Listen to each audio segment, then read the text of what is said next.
असल्या नवऱ्याची बायको झाली म्हणा मनाला लाज वाटायला लागली आज लाज.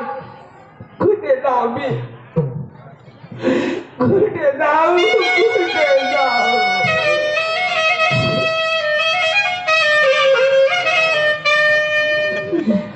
व्यथा ही वडाती सांगू कुणाला व्यथा ही मनाती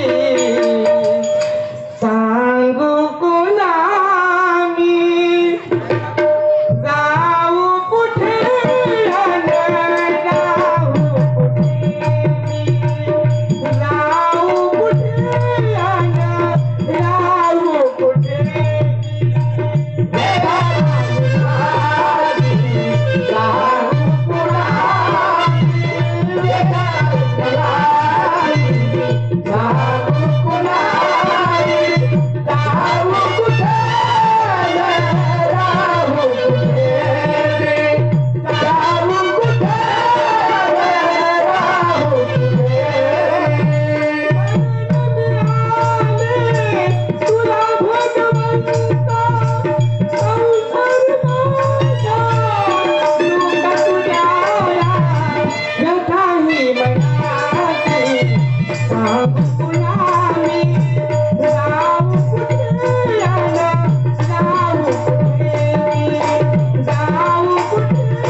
माझ्या आईच्या घरी निघून जाते. इथे मी क्षणभरही नाही थांबणार.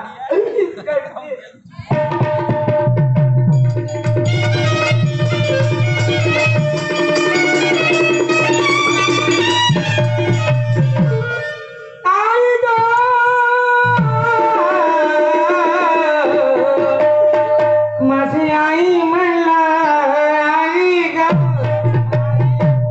आई आई आई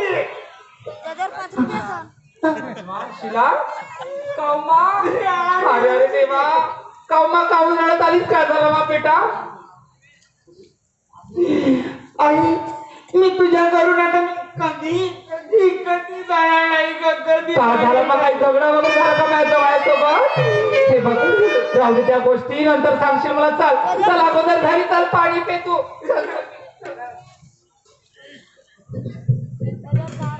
मधुकररावजी वानखडे श्री मान्यवर मधुकररावजी वानखडे मुक्काम वेलतूरवाले यांच्याकडून 100 रुपयाचं पारितोषिक मिळालं. भारतीय सदस्य हा प्रणाम करीत आहे. लाख लाख शुक्रिया. शकाच्या पायी चांगल्या चांगल्याचे घर दादा बर्बाद झाले उद्ध्वस्त झाले.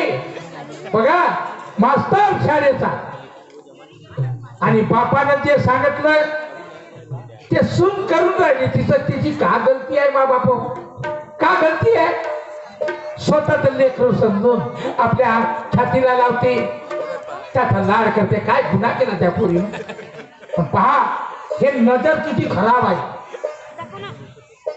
शक पकडला त्यानं बायकोवर आणि बायकोला हाकलून नेलं. बायको 2 दिवसाची आहे. तिला माईच्या घरी हाकललं म्हणे जा आपल्या माईच्या घरी डिलिव्हरी करतो. माझ्या घरी नाही. आणि तिकडे भावाने हाकललं. तो भाऊ भीक मागायला लागला. भीक मागायला लागला. बायकोला काय म्हणते. बायकोला म्हणे निघ बाहेरी हो.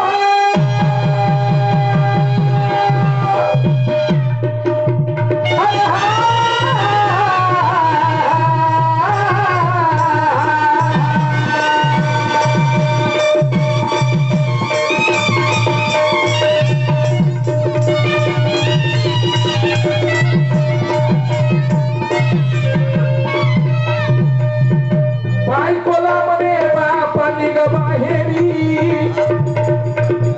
नेऊन देतो तुझ्या माहेरी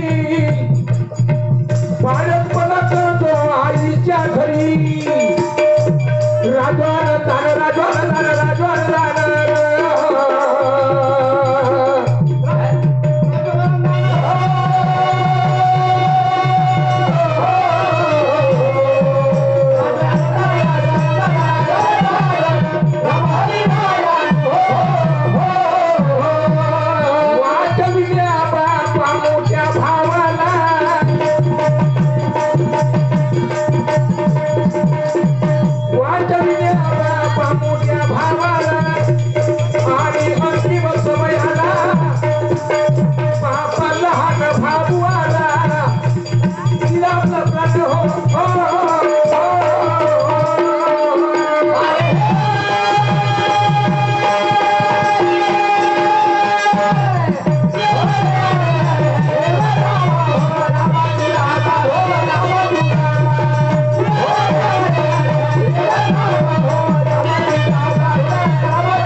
आता लहान भाऊ बिचारा पा कसा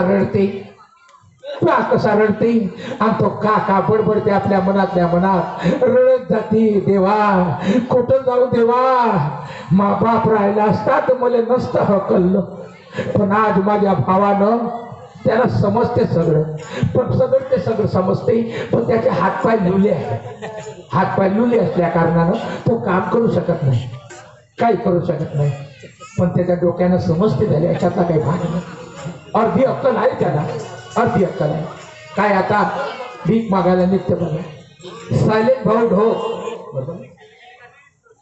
हा सायलेंट भाऊ ढोक यांच्याकडून 100 रुपयाचं पारितोषिक मिळालं तसेच